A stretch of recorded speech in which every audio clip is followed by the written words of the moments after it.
Welcome to the channel. Today we're going to be doing a install on a fantastic piece that Hybrid Racing decided to drop out of nowhere for the 97 to 01 Prelude chassis, along with a bunch of other models. If you go on their website and look it up, it'll show the other vehicles it fits in. It's like it'll do something with I think an Insight and a couple other random trims that happen to have the same shifter box, which is kind of neat. So I'm going to kind of be walking you through it. I don't have a way to actually hold the GoPro up, so I'm just going to be doing a clip to show you. Yeah, so real quick, roll some B footage on this gorgeous, gorgeous item.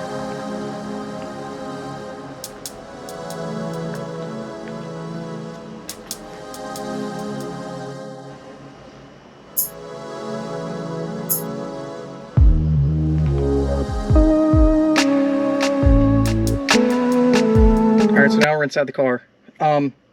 Taking the center console out is actually not that hard. The easiest way to do it is on the back. There's screws down here. There's screws up on the front on both sides.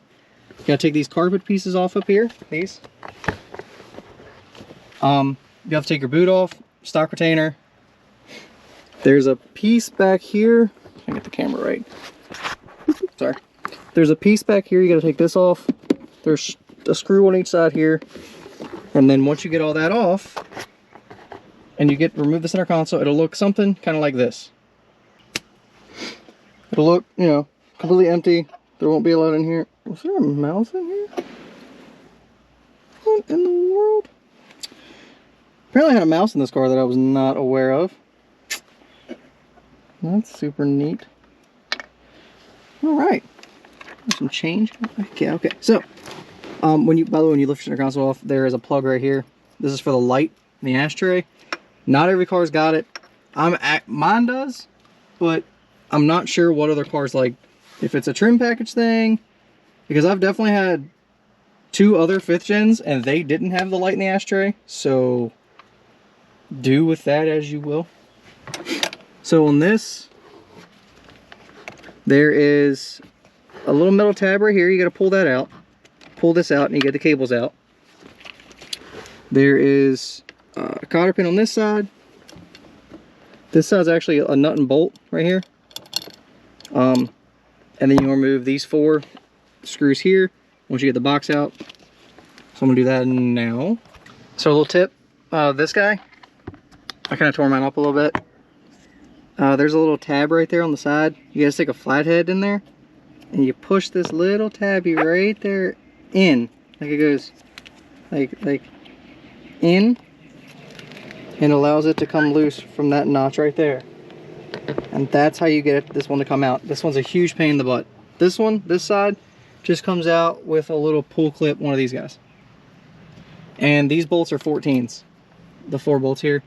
Make sure you keep the cotter pins and whatnot off pulling the shifter box off, but that's it for removing the OEM box. So now, let me get the nice one.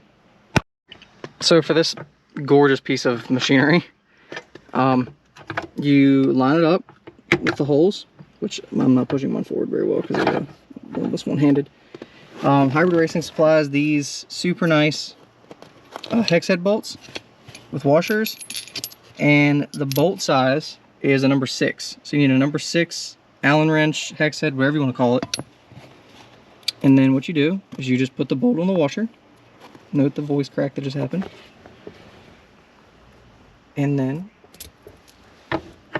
you don't have to put this on yet. I was going to put one in to help line it up, but I figure it's probably better not to. To put the shift linkages back in, Hybrid Racing did a fantastic job with notching out this one, just the same as the OEM box. So the shift cables go back in the same way they came out of the OEM box. So just reinstall them the same way, and then put the screws in the mounting holes where they belong, and then I'll catch back up with you and we'll put the shift linkages on. Alright, so it's in now. This just kind of pops back in. It seems like it doesn't actually use the notch, which is kind of nice because the notch is really dumb. So you'll just take supplied white bushings they give you with the washers, stick it on, cable on, other white one on, just so delicately, and then they give you these little baby cotter pins. Switch hands real quick. Okay, there we go. So you're just going to take the cotter pin ever so delicately. Just get her to go in. Boom. That's it. Now for this side, you will just put the linkage on, like that. And the cotter pin they give you just goes on and locks it on. And that's it. And there you go. It's in. I'm sure you gotta work with it a little bit just to make sure everything's good. But it feels good. So yeah. And then just put it all back together. And this right here, that's what it looks like, finished product. I got my skunk tube knob on here. I mean, it feels, it's a very short throw. Very, very short throw. Which, I mean, is nice, you know. Very short throw, just a little, just boop, boop.